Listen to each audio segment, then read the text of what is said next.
19।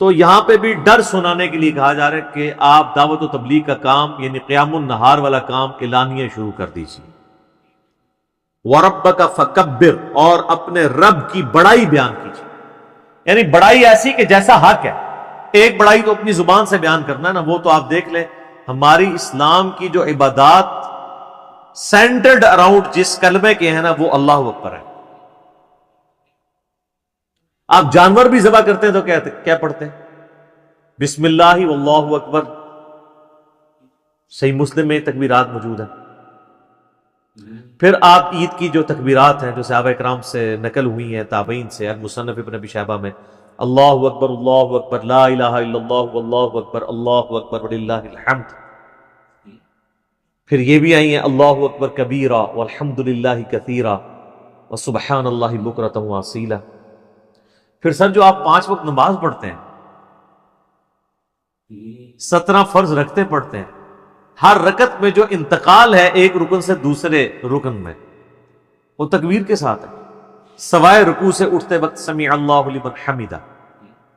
باقی سب تکبیرات ہیں. 4 رکعت کی نماز کے اندر 22 تکبیرات آتی ہیں.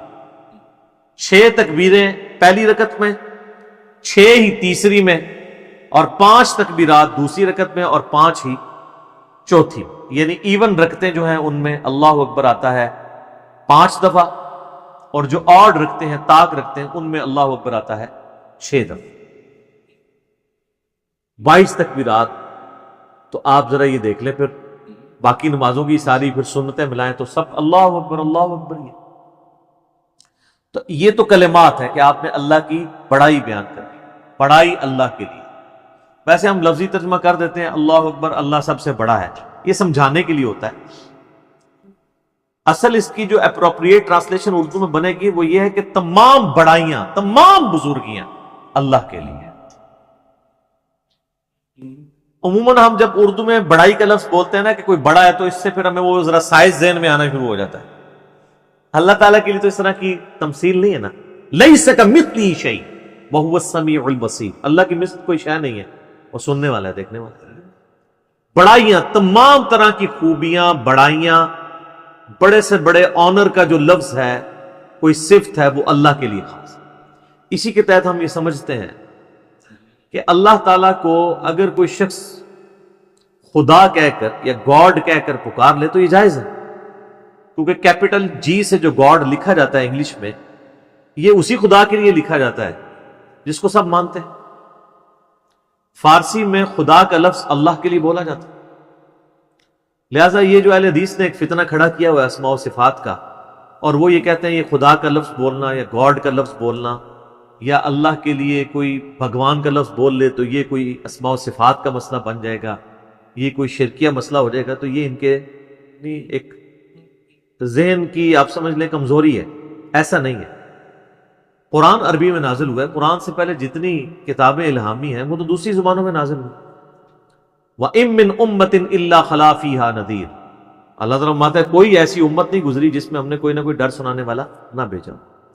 تو ایک تکبیر تو ہے کہ آپ نے الفاظ بولنے ہیں، اور ایک تکبیر جو مشکل تکبیر ہے وہ دعوت و تبلیغ کا کام ہے کہ اللہ کی بڑائی بیان کرو جس طرح کے بیان کرنے کا حق ہے. دنیا پہ اللہ کی بڑائی قائم کر کے دکھائی ہے اللہ کے محبوب صلی اللہ علیہ وآلہ وسلم نے. یعنی وہ هو الذی ارسل رسولہ بالہدی ودین الحق لیظہرہ علی الدین کلہ ولو کرہ الکافرون ولو کرہ المشرکون. وہی اللہ ہے جس نے الہدا یعنی قرآن اور دین حق کے ساتھ اپنے پیغمبر کو مبعوث کیا تاکہ اسے تمام ادیان پر غالب کرتے، خواہ کافر اس کا برا. مسند احمد میں حدیث ہے، نبی علیہ السلام فرمایا قیامت اس وقت تک قائم نہیں ہوگی جب تک کہ دنیا کے ہر گھر میں میرا پیغام نہ پہنچ جائے اور لوگ چاہتے ہوئے یا نہ چاہتے ہوئے اس دعوت کو قبول کر لیں. اچھا، یہ بات صحابہ کرام کو تو شاید سمجھ نہ آئی ہو کہ یہ کیسے پاسبل ہے کہ دنیا کے ہر گھر میں اتنا بڑا ڈیٹا کون رکھ سکتا ہے. لیکن سر آج یوٹیوب حفظہ اللہ، گوگل دامت برکاتوں عالیہ، اسلام کے بارے میں کوئی اسٹڈی کرنا چاہے تو اس تک نہیں بات پہنچ سکتی. پہنچ کی ہوئی ایک واقعہ ہوتا ہے، پوری دنیا کے اندر وہ واقعہ پہنچ جاتا ہے. تو یہ ایک میڈیا کی برکت سے یہ ساری چیزیں، اور پھر جب یہ یعنی ایک مزید آگے معاملہ بڑھے گا تو پھر تو دعوت الحمدللہ گھر گھر تک پہنچے۔ تو اس رب کی بڑائی بیان کرو، ایک تو بولنے کے اعتبار سے، باقی پریکٹیکلی بھی اس کے لیے آپ اللہ تعالیٰ کے گواہ بن کر کھڑے ہو جائیں اور انسانیت کے اوپر حجت تمام کریں۔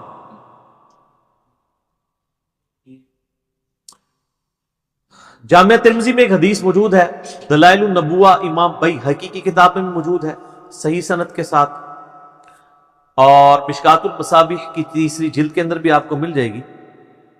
سیدنا جابر بن عبداللہ رضی اللہ تعالیٰ عنہ پوچھتے ہیں نبی علیہ السلام سے، اے اللہ کے محبوب صلی اللہ علیہ وآلہ وسلم، آپ پر نبوت کب واجب ہوئی؟ آپ کب نبی بنائے گئے؟ تو آپ صلی اللہ علیہ وآلہ وسلم نے فرمایا، میں اللہ کے ہاں اس وقت بھی خاتم النبیین لکھا ہوا تھا جبکہ آدم علیہ السلام ابھی روح اور جسم کے درمیان تھے۔ ایک روایت میں آتا ہے کہ آدم علیہ السلام ابھی مٹی اور پانی کے درمیان تھے، میں اللہ کے علم میں اس وقت بھی خاتم النبیین لکھا ہوا تھا۔ ظاہر ہے اللہ کے ڈیوائن نالج میں تو تھا۔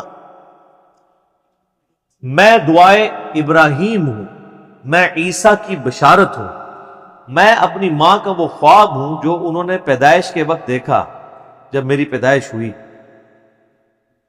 کہ ان کے لیے ایک ایسا نور ظاہر ہوا جس سے شام کے محلات بھی روشن ہو گئے ان پر۔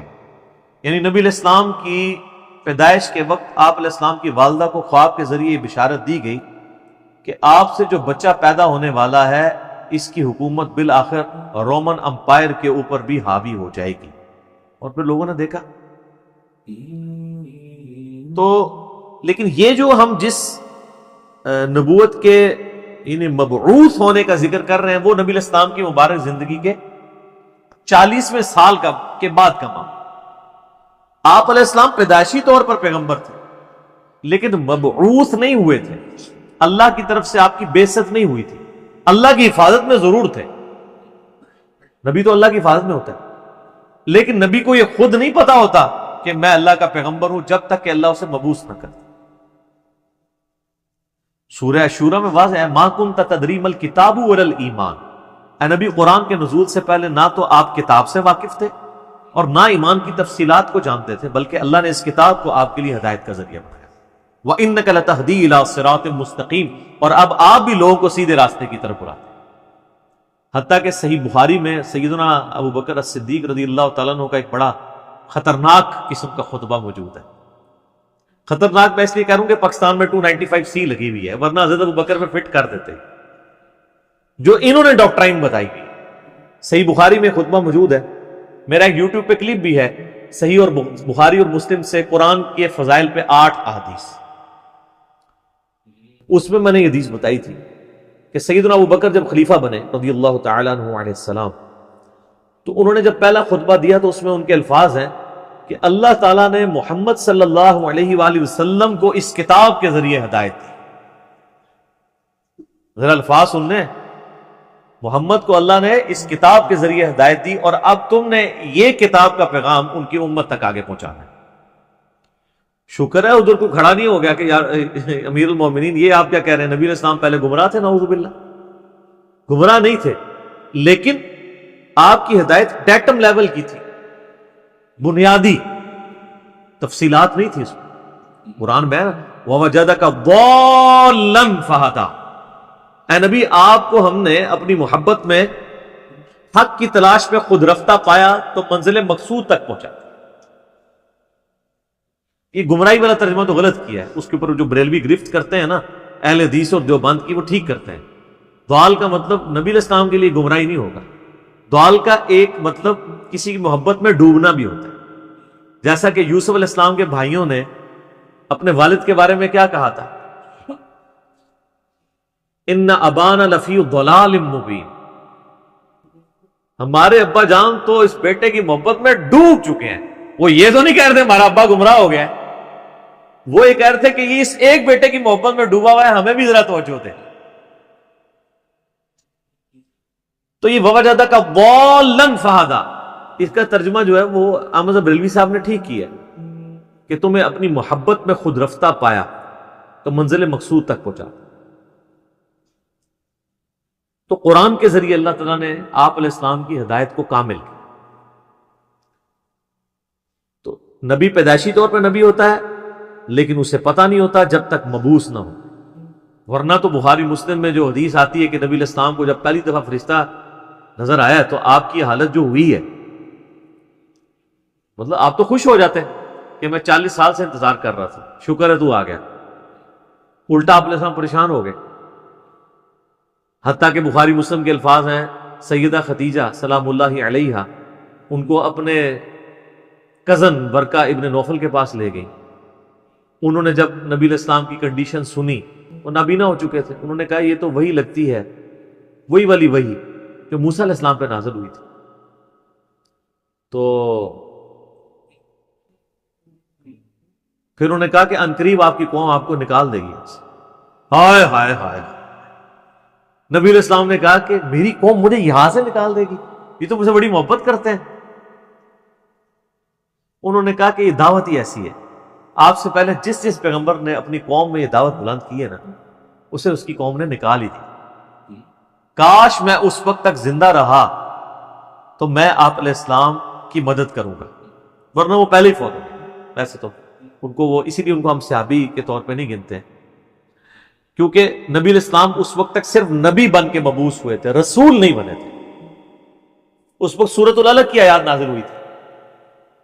رسول تب بنے جب یہ آیات نازل ہوئی ہیں کہ اب آپ کھڑے ہوں اور لوگوں کو دعوت و تبلیغ کا کام کریں. پہلے صرف یہ تھا کہ آپ کے اوپر وہ حقیقتیں آشکار، اور 40ویں سال یہ معاملات شروع ہو گئے تھے. صحیح مسلم میں حدیث ہے کہ نبی علیہ السلام نے فرمایا کہ میں اس پتھر کو بھی پہچانتا ہوں جو بعثت سے پہلے مجھے سلام کیا کرتا تھا.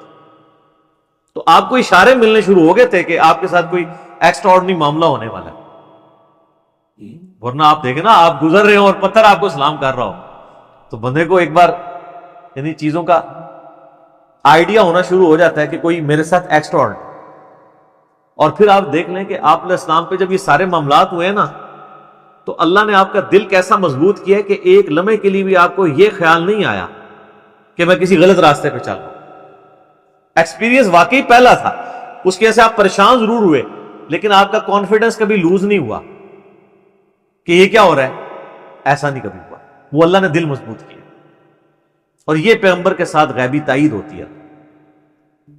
بعض اوقات پیغمبر جو ہیں وہ بچپنے میں ہی بولنا شروع کر دیتے ہیں. سورہ مریم میں آتا ہے، سورہ آل عمران کے اندر آتا ہے کہ حضرت عیسیٰ علیہ السلام جو ہیں وہ ماں کی گود میں بھی کلام کر رہے ہیں.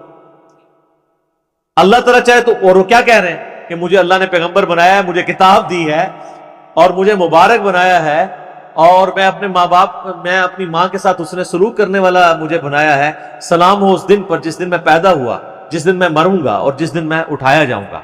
یہ ساری گفتگو کر رہے ہیں ماں کی گود میں. ان کو اللہ نے اسی وقت مبعوث کر دیا. اکثر انبیاء کو اللہ تعالیٰ نے 40 سال کی عمر میں مبعوث کیا، کیونکہ 40 سال کی عمر جو ہے نا یہ میچورٹی کی عمر ہے. حضرت موسیٰ علیہ السلام کو بھی 40 سال کی عمر میں مبعوث کیا. اس کے بعد انسان یعنی دنیا کے سارے حقائق دیکھ چکا ہوتا ہے، اتنے ایکسپیرینس اس کو آ چکے ہوتے ہیں کہ وہ آپ ایک بڑے لیول کی دعوت کو لانچ کر سکتے ہیں. اور جو لوگ ذرا اس سے پہلے شروع ہو جاتے ہیں دعوت کے حوالے سے تو وہ اللہ تعالیٰ کی طرف سے کوئی ایکسٹراڈنری کسی کے ساتھ معاملہ ہو سکتا ہے، جس طرح حضرت عیسیٰ علیہ السلام تھا.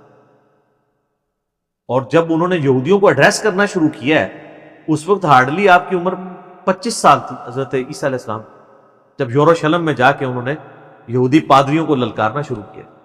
بڑے بڑے بزرگوں کی گستاخیاں جب حضرت عیسیٰ نے شروع کی اس وقت ان کی عمر صرف 25 سال تھی.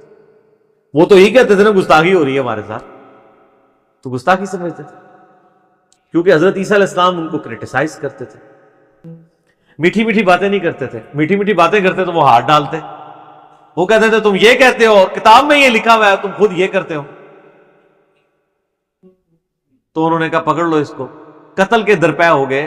وہ تو اللہ تعالیٰ نے ان کو زندہ اٹھا لیا، ورنہ وہ تو قتل کر ہی دیتے حضرت عیسیٰ علیہ السلام. تو اس میں میں ایک بڑا تلخ جملہ بولتا ہوں کہ حضرت عیسیٰ علیہ السلام جو یہودیوں نسل تھے، یہودیوں نے اپنے علماء کے زیر اثر ان کے قتل کے اوپر آمادگی ظاہر کر دی. یہ علماء کا فتنہ اتنا بڑا فتنہ ہے کہ یہ فتنہ وقت کے پیغمبر کے خلاف بھی کھڑا ہو جائے تو اس کو بھی دنیاوی طور پہ فیل کر دیتا ہے. دنیاوی طور پہ تو فیل ہی ہے نا.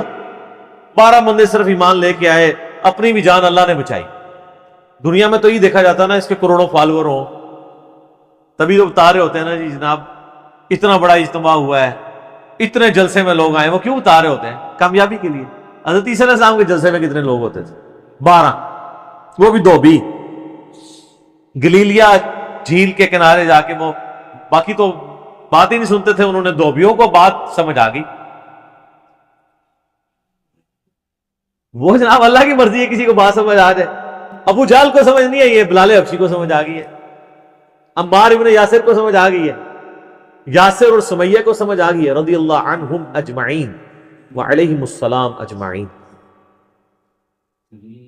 والذین جاہدوا فینا لنہدینہم سبلنا, جو لوگ کوشش کریں گے انہی کو بات سمجھ. تو نبی علیہ السلام کا باقاعدہ حکم ہوا ہے کہ آپ نے اپنے رب کی بڑائی کے لیے کھڑے ہو جانا ہے. وَثِيَابَكَ فَطَهِّرْ, اور اپنے کپڑوں کو پاک رکھنا. یعنی پیغمبر مبعوث ہوا ہے اور اسے کپڑوں کی پاکیزگی کا حکم دیا جا رہا ہے. اور صوفیاء کے ہاں جس نے سب سے زیادہ گندے کپڑے پہنے وہ اتنا بڑا بزرگ ہوتا ہے. Point to be noted.